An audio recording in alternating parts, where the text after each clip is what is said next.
Everyone told me to play Devil May Cry 5. I'm aware that I need to choose my words very carefully. Such a beloved series being talked about by someone who's new to it is a perfect recipe for disaster, and I'm gonna keep that in mind. After many months of talking about combat systems in my favorite games like Doom Eternal and the classic God of War titles, the masses have been clamoring for me to play Devil May Cry, specifically 5, and I've been excited to try it out. I'm not necessarily a big hack and slash fan, but as I mentioned, I do love the classic God of War games, which I know share many aspects with DMC. And I also love Ninja Gaiden Sigma, or Black, whichever console you played it on. I played the crap out of that game, so while I don't live and breathe action hack and slash games, I definitely appreciate an intense action experience with a deep combo system. I got DMC 4 and 5. I decided to check out 4 first. I thought it was cool, it didn't really hold my attention. I played it for a few hours, and then I moved on to 5. You know what, let's do this in parts. We'll start with levels and art design and all that, and then we'll get to combat, which is where the real meat is. I have positive things to say about this game, and a lot of my playtime has been a good experience, but at the same time, I also have a lot of issues with the game, and I'm gonna try to put it all in the right context. This video has a lot of negatives in it, but I ask you to stick with me here. DMC 5 is a game that I ultimately found myself enjoying once I got to the higher difficulties. So while I'm going to be criticizing a lot of stuff, keep in mind that I do like the game. Part 1. The characters are pretty cool.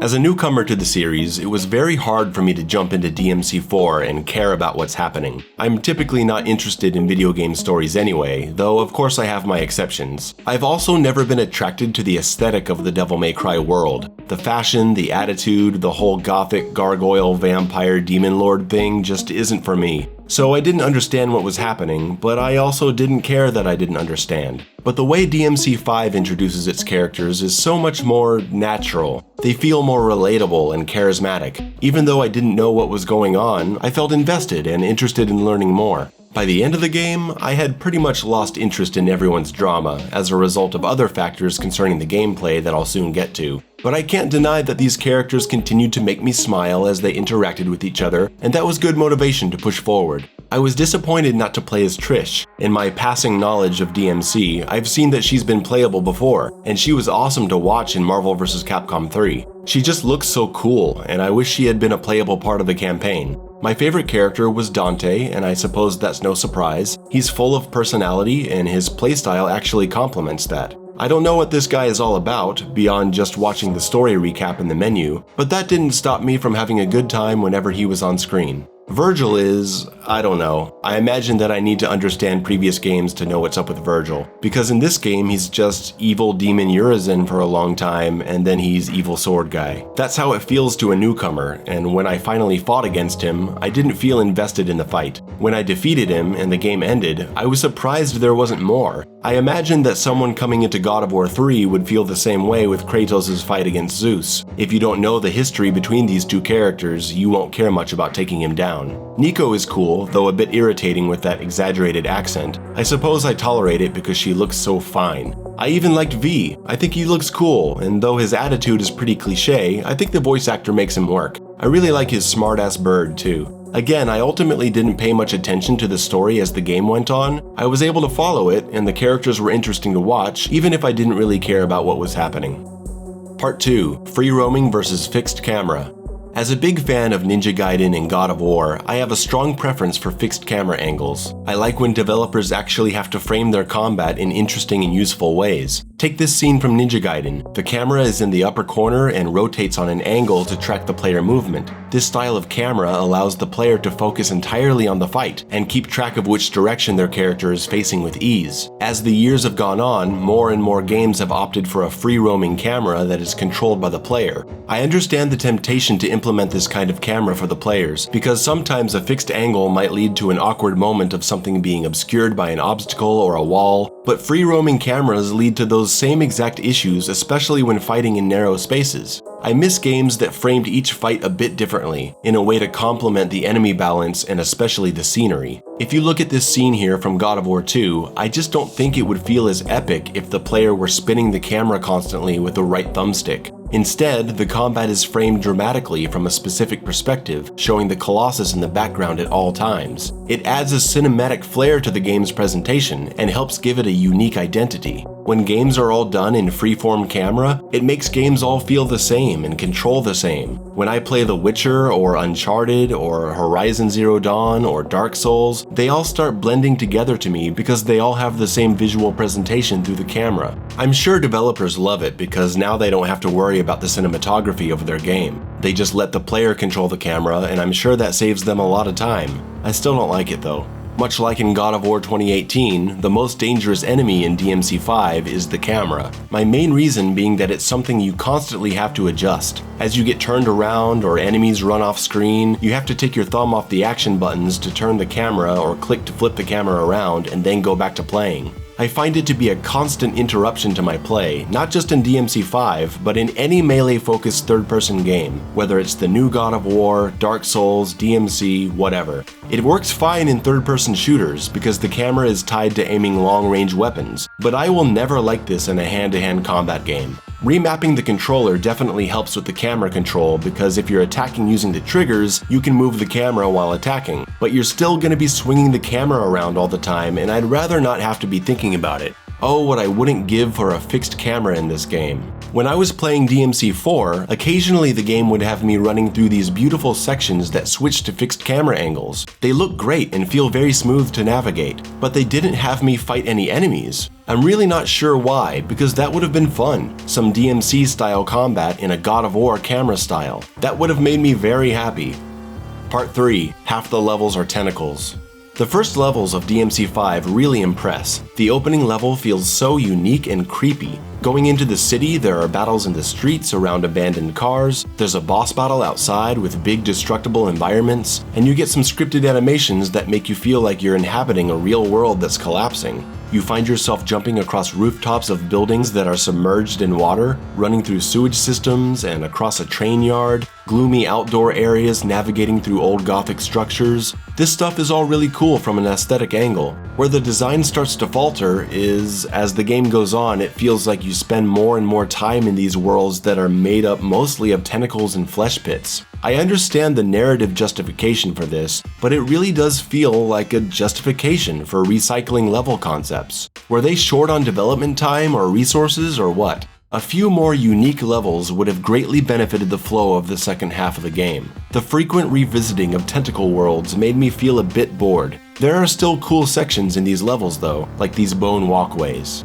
On top of the levels starting to get repetitive, they don't feel very interesting to explore. I know you can find orbs and occasional secret missions, but I didn't feel very inspired to really look around and try to find hard to reach places. The structure of the levels tends to feel very rinse and repeat too. I remember a common criticism of Doom 2016 was that it was just arena fight, walk down a corridor, and then another fight. I don't really agree. I think that criticism is exaggerated when there are non-arena focused levels like Foundry, Argent Facility, most of the early game levels, though it did become mostly arena focused as the game went on. DMC5 really does feel worthy of that criticism though. Levels do feel like you just walk into an open room, kill a couple waves of 3 or 4 enemies, and then you're just running through empty areas, picking up orbs, maybe occasionally jumping on some platforms, and then you get to another flat open room to fight more waves of 3 or 4 enemies. Outside of the arena fights, the levels feel bare. There's no puzzle solving or branching paths, they don't have incidental combat encounters to engage in between the big fights, and when they do, they throw low-tier enemies at you that pose no threat. Now, that bit about the enemies changes quite a bit on higher difficulties. Those low-tier enemy encounters may become mid to high tier, which is a welcome change, but it's not really enough to keep the levels from feeling like they're all the same. And when the levels feel the same, you get lost. Pressing in the left stick shows where you're supposed to go, which I'm happy about because there's really no sense of direction or objectives. The camera doesn't guide you, and there aren't any objectives like find this thing, save this person, activate this ritual, or whatever. You're just running forward most of the time, getting to the end. Remember in God of War where you have to push the cage up the incline while fighting? That was brutal and interesting. Carrying the guy on the bridge and defending him, swinging around pillars in the time puzzle, turning the walls of Pandora's temple to align the doorways. I wish there were some actual missions to do as you're wandering these nice looking levels. The colors in this game are beautiful. DMC5 uses the Resident Evil engine and it looks stunning. Thank God they didn't desaturate the image like they did in the RE2 remake. But if you're gonna play this game, you'd better not expect much color variety. I hope you like purple. Part 4. Hope you like purple. Everything in this game is purple.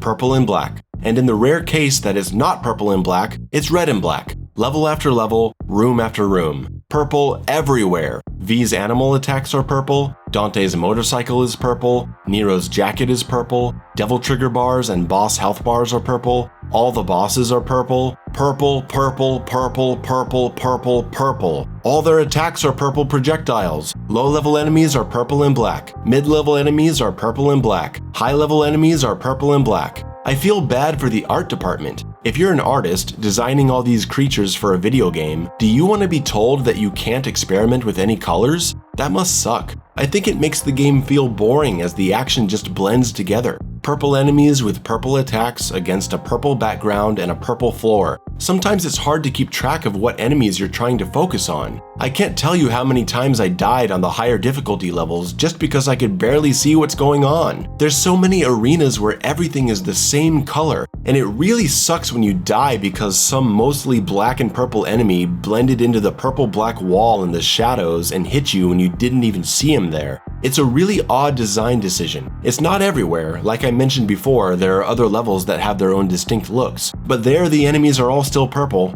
I got the feeling in the later levels like I had already played them before. It would have helped to have some good platforming sections to break things up and give levels something to set them apart from each other. Early in the game, you enter a library and you can jump across the chandeliers. Seeing this made me excited for some cool skill-based platforming later in the game. But unfortunately, it just never happens. The platforming never goes beyond jumping up ledges, and one section where you have to dodge spikes. This was weird to me because in the last game, DMC4, they had some skill-based platforming and some puzzle solving. There's this section where you have to jump and time the grapple to catch orbs that periodically disappear or move. If you get the timing wrong, you fall and have to repeat a fight. I wasn't a fan of having to replay the fight each time. I thought that was a bit harsh, but I appreciated actually having to get the jumps right to make it across.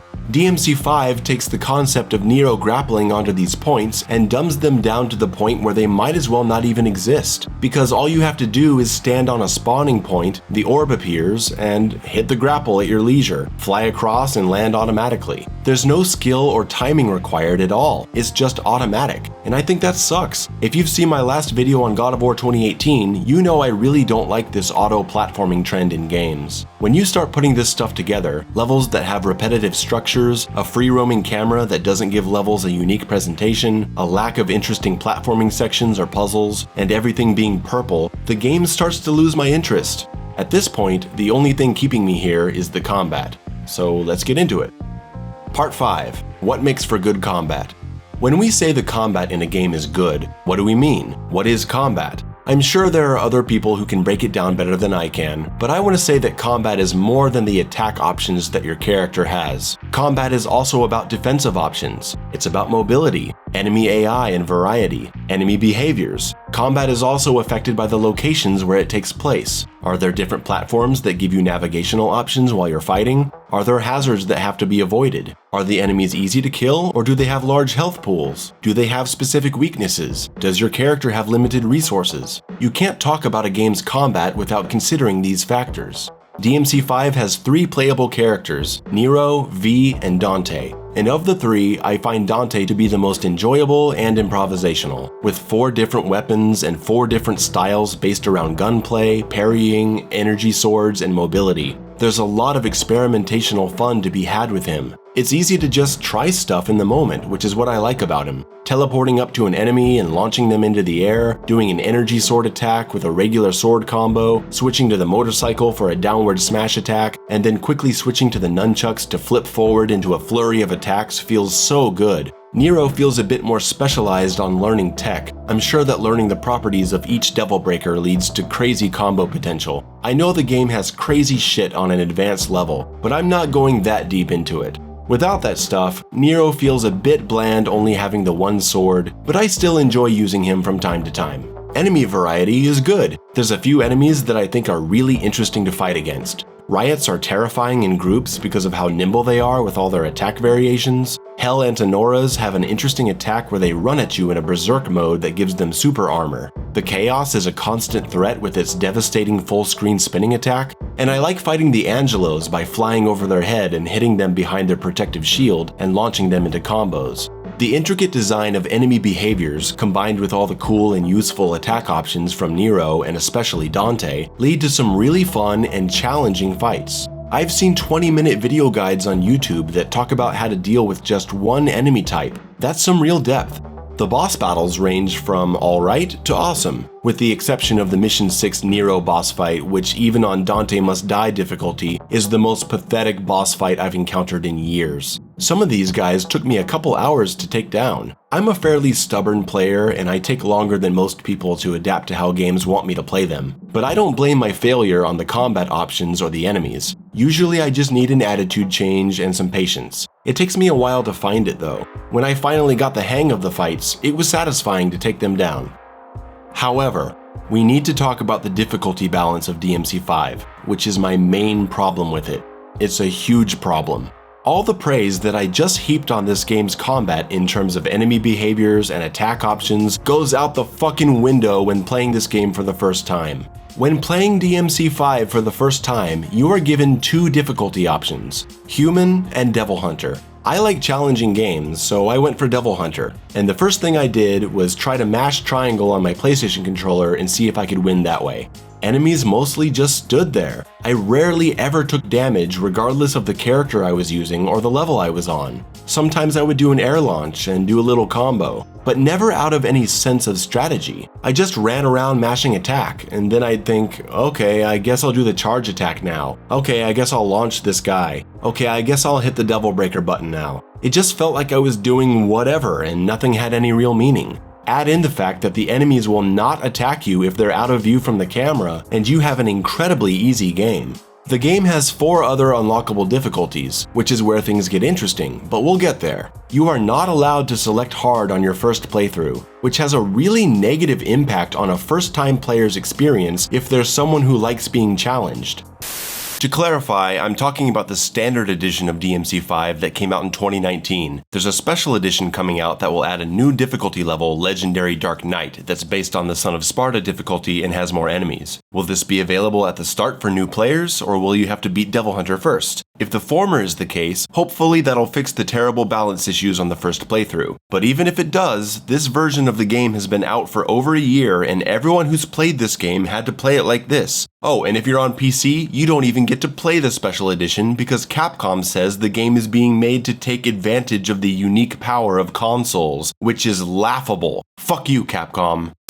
If this forced easy difficulty were put into other games I played, I'd be furious. Even the boss fights are easy. Every boss fight was just me screwing around. And if I died, which rarely ever happened, the game lets you revive with red orbs or gold orbs, so there weren't any consequences to my actions. And the game gives you so many orbs all the time that it's very easy to unlock most of your abilities. For all this talk about needing to keep your style meter high, I unlocked a ton of moves by the end of the game just by screwing around, so I felt no motivation to care about combo durations or ranks. The game also gave me 100,000 red orbs right from the start, which I was able to pour into the most necessary combat and mobility options, which ruins the whole idea of the game teaching you how to play stylish in the beginning to get those important first upgrades. That's a huge fail right there. It's here that I need to start talking about God of War, the classics, not the babysitting game. I'm not going to say that God of War is a more complex game than Devil May Cry. Definitely not. DMC goes far deeper into enemy-specific tactics and crazy amounts of combat options and technical skills to master. But I will say that when you start God of War for your first time, if you pick the highest difficulty option, the game will kick your ass if you screw around. The very first Hydra head encounter in the second room will kill you if you don't block. On the second level, if you're just mashing attack, the guards will tag team you and hit stun you, and you'll be dead in about 10 to 15 seconds. On the hard difficulty, air launching into a multi-hit combo isn't just a fun thing to do. It's a way to keep yourself away from a dangerous enemy on the ground, or launch a heavy enemy into the air to focus him down. I know that's the same thing as Devil May Cry, but if the enemies aren't a threat, this stuff isn't nearly as satisfying to do. In God of War, you're really starving for those upgrades from the beginning, and you feel the difference between a 10-hit combo that gives you 2 orbs and a 50-hit combo that gives you 30. Right from the start of the game, there's a lot of motivation to use all the tools at your disposal, to control the fight, to survive, to have fun, to improve, to unlock upgrades faster. It's because of the difficulty of the game. God of War has this reputation as a button masher because if you play it on normal for your first time, that's how it is. Thankfully, there's a hard option for people who want the real experience, and then there's an even harder difficulty after that. DMC5 not offering a hard difficulty option at the start turns the game into the exact God of War button masher that I didn't want it to be, made even worse by virtually infinite chances to revive yourself mid-fight if you happen to die. There's just no consequences for playing like a dumbass. I'll be straight with you, I thought all you Devil May Cry fans were crazy. 5 hours into my first playthrough, I thought this game was a big dumb pile of crap with how easy and mindless it was. That opinion changed, don't worry, but I had a really bad first experience and I'll never get my head around why they made it like this. I've talked to fans of this series. They say you're supposed to play through it once and unlock the hard difficulty. I understand that, but why is there not a harder difficulty available at the start? If it's too hard for some people, they'd have 2 other difficulty options to choose from. I'm coming to this series as someone who's mostly unfamiliar with its combat system, and I'm not challenged in any way. I can't imagine how bad it must be for a series veteran to play through the game on normal first. In my opinion, it is inexcusable for the game to force players who want a challenging experience to suffer through a boring 8 to 10 hour campaign just to unlock a difficulty level that will start to be fun. I've honestly never seen anything like it. Look at how Doom handled this. In Doom 2016, there was an easy, normal, and hard. If you beat hard, then you get the extra hard level. But then in Doom Eternal, they knew a lot of people were coming in who were already very experienced in the previous title, so they made the extra hard level available immediately. They know their audience. How does Devil May Cry not know theirs? I know there was more than a 10-year gap between games, but they knew a lot of veterans were coming to this. And again, if someone can't handle hard their first time, they don't have to pick it. Doom and God of War disappeared for a long time and came back years later with reinventions of their respective series, featuring all new mechanics to learn, and they had a hard difficulty setting, so there's no excuse. Anyway, I unlocked the hard difficulty, Son of Sparta, and I was ready to give the game another try. I honestly did not enjoy the large majority of my first 10-hour playthrough of this game. No matter what enjoyment comes after that, that fact doesn't change.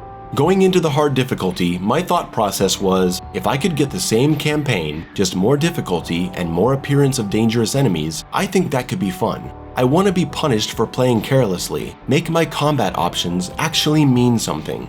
By the way, I know I'm getting really negative here. Just stay with me, there's still some more to get through, but we'll get to the good stuff soon, I promise.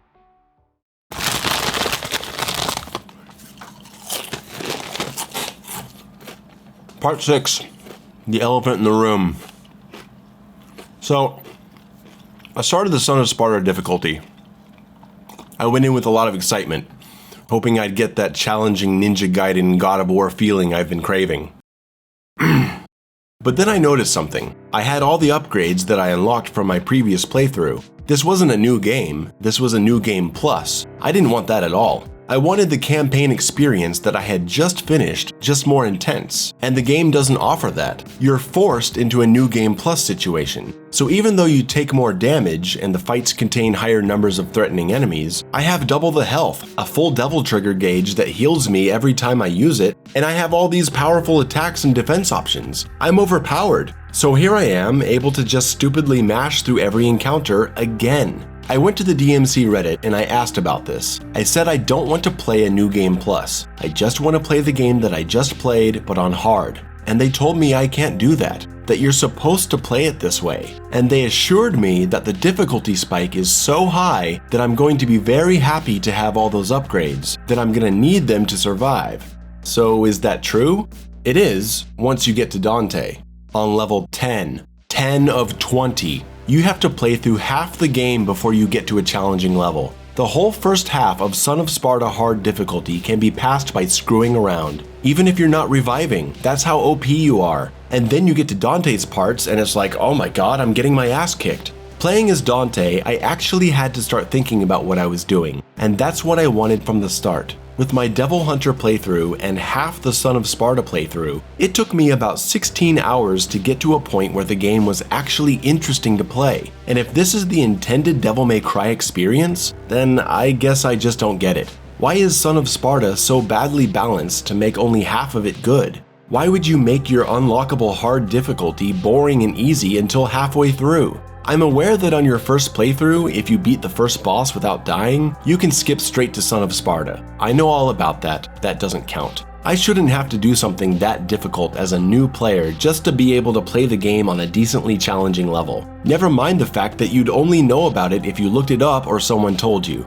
The first boss defeating you is part of how the story goes, and actually being able to win such a difficult fight as a new player to skip Devil Hunter is not a defense of this design. And through all of this, through my initial Devil Hunter playthrough, and through my Son of Sparta playthrough, there's something that kept happening that made me want to turn the game off every time. You know what it is. It's this guy, V.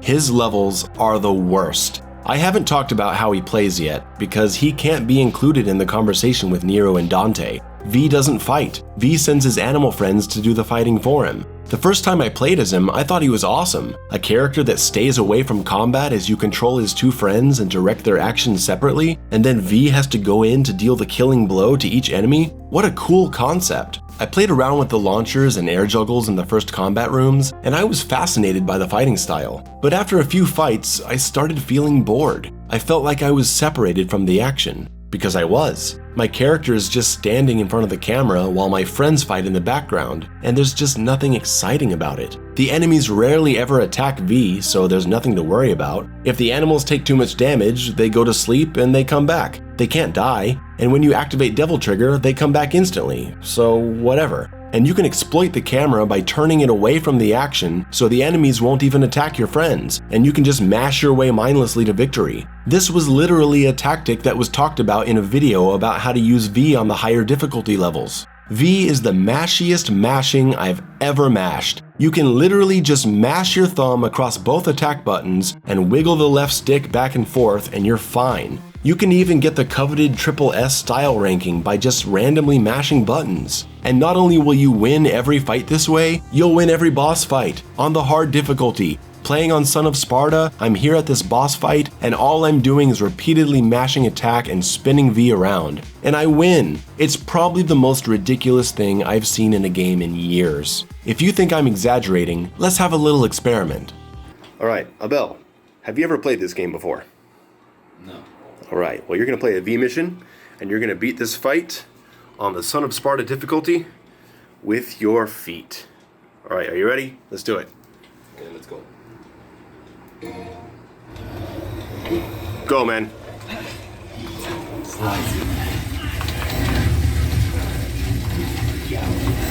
That's great. You're doing really good. You're doing really good.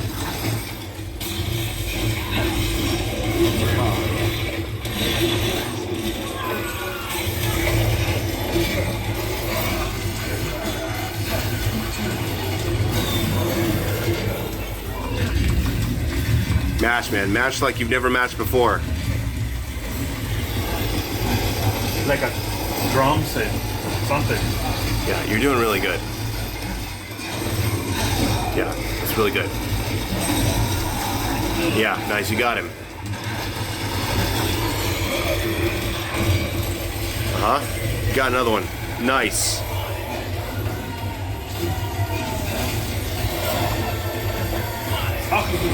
Oh, you got... Yeah.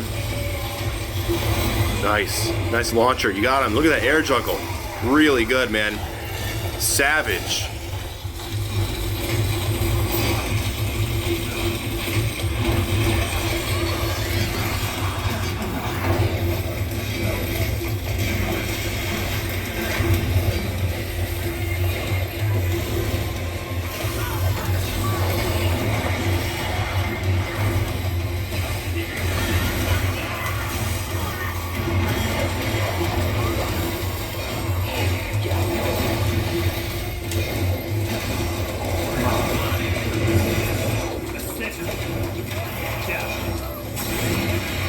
Got the kill. Wow, man. You did it. How do you feel? Bears. Part 7. Dante saves the day. Okay, so the V sections are a joke, obviously. I'm sure you have to get good with him to beat the game on the 5th difficulty level where the animals can get knocked out in one hit. But come on, you're gonna judge a character's balance by how hard it is to win with them on a difficulty that's unlocked after 60 hours of play? But look, V was something that just had to be addressed. I don't want to talk about him. I want to talk about Dante on the Son of Sparta difficulty. That's when the game actually comes alive. I already stated that I find Dante the most interesting because of how easy it is to improvise with him, and I love his trickster style that lets him dash around. The first Dante level on Son of Sparta was a wake-up call. It was the first moment that the game said, no, stop fucking around, use your air juggles, take advantage of when an enemy is stunned, experiment with your weapons, switch styles. This stuff all starts to have real tangible benefits during combat. It becomes very useful to play with all the mechanics available. I'm not just air juggling because it randomly occurred to me in the moment. I'm air juggling because I need to kill this guy now and stay off the ground so I don't get murdered. And as I'm feeling more motivated to use my options in smarter ways, I start naturally experimenting with other options that are outside my comfort zone, and I start enjoying to play the game in a really stylish way.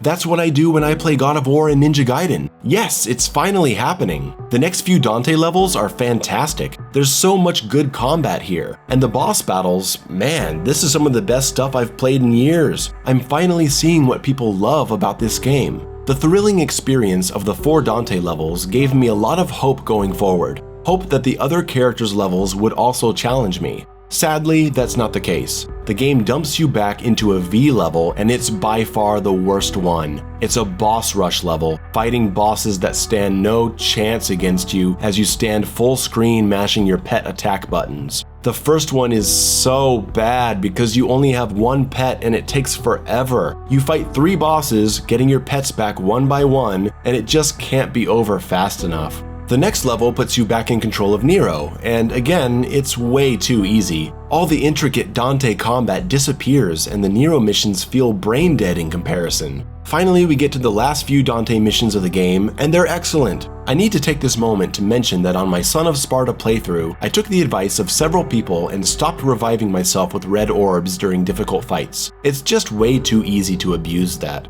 I revived a few times in my first playthrough because I just didn't care. I wanted the game to be over. But on my second playthrough, not only did I not use red orbs to revive, I didn't use the gold orbs either. I didn't revive for the whole game because the only times I died were in challenging fights, and challenging fights is what I want. Even if I got a boss down to 5% health after an hour of fighting, I did not revive. I wanted to earn the victory legitimately, because I was having fun. I don't care how many times I get my ass kicked and have to restart. If the fight is engaging, I'm in. On my PC, the levels load really quickly in DMC5. If I die, I'm back at it pretty quickly. But let me take this moment to give a message to all developers. If you're gonna put gameplay tips in your loading screens, make players hit a button to start the level. When the levels load this quickly, I barely make it to the second line of text before it's gone. Sometimes I want to read this stuff, so when I die, I gotta take out my phone, hit continue from checkpoint, take a picture of my screen, pause the game, open the gallery, read the picture, and then play.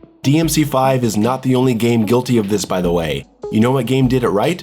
Doom Eternal. So I spent a lot of time in some of the boss fights, as a matter of choice. The King Cerberus fight is awesome, the fight against all 3 of these animals is brutal, and I loved every moment of it. The Virgil fight isn't as fun as the others. I think it's because it feels slower and more defensive. I'm sure once you master it, you can beat it really quickly. But as a new player, it definitely required a lot more patience. It was still rewarding to beat, and it was a hell of a challenge learning to deal with his Devil Trigger form. I was insistent on beating him without reviving, so it took much longer than it could have. Part 8. Nero gets interesting.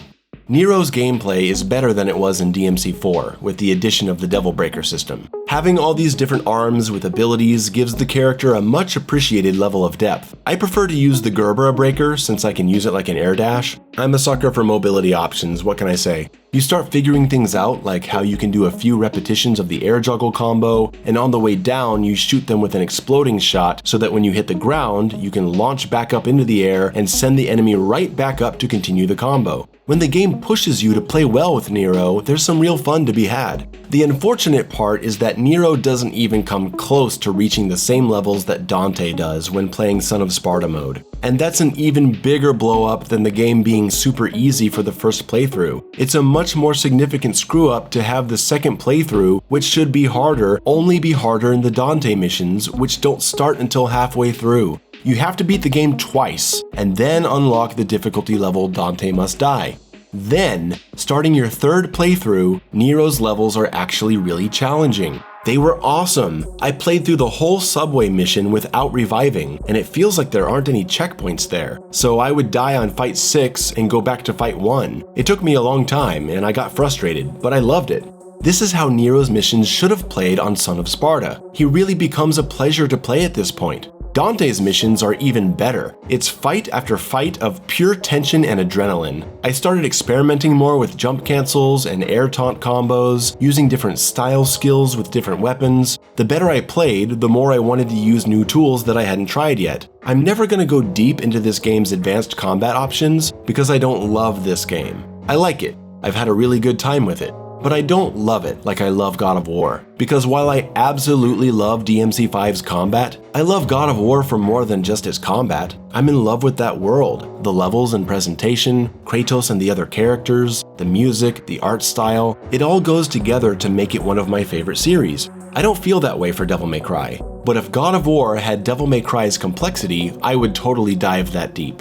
On this second higher difficulty setting, Dante Must Die, the V missions remain equally boring, an utter chore to get through. I usually took a break and came back later when I could watch a movie on one monitor and mash my way through V's levels on the other. If I died, use an orb. I don't want to have to go through this again. To levels beyond this difficulty, I won't be venturing. It's awesome that there are those insane difficulty options to continue to test yourself. I imagine it's incredibly rewarding to master the advanced techniques of every character and style and learn how to perfectly fight and guard against every enemy. The combat in this game is truly something special, and despite all the issues that I went on about endlessly in this video, I'm so glad that I got to play this game. Conclusion. Devil May Cry 5 is an awesome combat experience. I recommend it for that. As a game, as the sum of its parts, I'm not sure how I feel about it. The graphics are great, the animations are fantastic, great cutscenes, mostly great controls, fun, addictive, challenging combat with a staggering amount of depth and room for expansion and mastery. But then there's the balance issues, and the fact that if I tell someone to play this game, I have to warn them they have to suffer through a boring first playthrough and a half-boring second one if you want it to be good. And the camera sucks, and the enemies are purple and blending into walls, and there's not much to do in the levels, and there's no good platforming or puzzles, and a full 20% of the game is fucking horrible because you play as V. I can't generally recommend that to people. This game is really complicated to talk about in terms of a recommendation. What I can say is that if you really love good, fast combat with a lot of challenge and creativity, and you can stomach all these issues and you're okay with waiting like 15 hours until the game gets interesting, then check this game out. It has some of the best combat I've ever seen. It is the fun zone that we talk about in Doom Eternal on this channel. It pushes you into using a lot of your options, it knows you'll have fun playing that way, and then it lets you go from there in whatever way you want to play. When people play Doom Eternal, sometimes after they've seen the fun zone, they decide to just use 2 weapons till the end because that's what they want to do. Others stay in the fun zone and learn to love the weapon switching dynamic play. DMC5 is no different. The higher difficulties pushed me into the fun zone of extended air juggles, weapon switching, prioritizing enemies, and once I got used to it, got stronger, got better, I could have just relied on one weapon like Cavalier or my sword, and only used one style, and constantly used power attacks. But I didn't. I continued to play in flashy, stylish ways because the game led me to the place in my mind where I wanted to experiment. And that's probably the game's biggest accomplishment. It's something that most games completely fail at due to developer laziness. That's not the case here. I'm happy to say that for all its faults, Devil May Cry 5's combat was made with a lot of passion. Thank you so much for watching. I already know this isn't going to go over super well, but hey, people wanted to know what I think of this game, so here it is. I know the gameplay I showed in this video is worlds away from being professional, and I've heard that it's hard to get your opinions of this game heard unless you're a god at the combat, but I am saying the combat is good. I'm not complaining it's too hard or boring. The combat is great when it finally gets there, but a game is much more than the potential of its combat. I hope I stated things clearly, and that if you disagree that you at least see where I'm coming from. Now I'd like to remind you all that if you want to support this channel, YouTube memberships are available below with a join button, and there's also Patreon and Twitch. See you guys in the next video.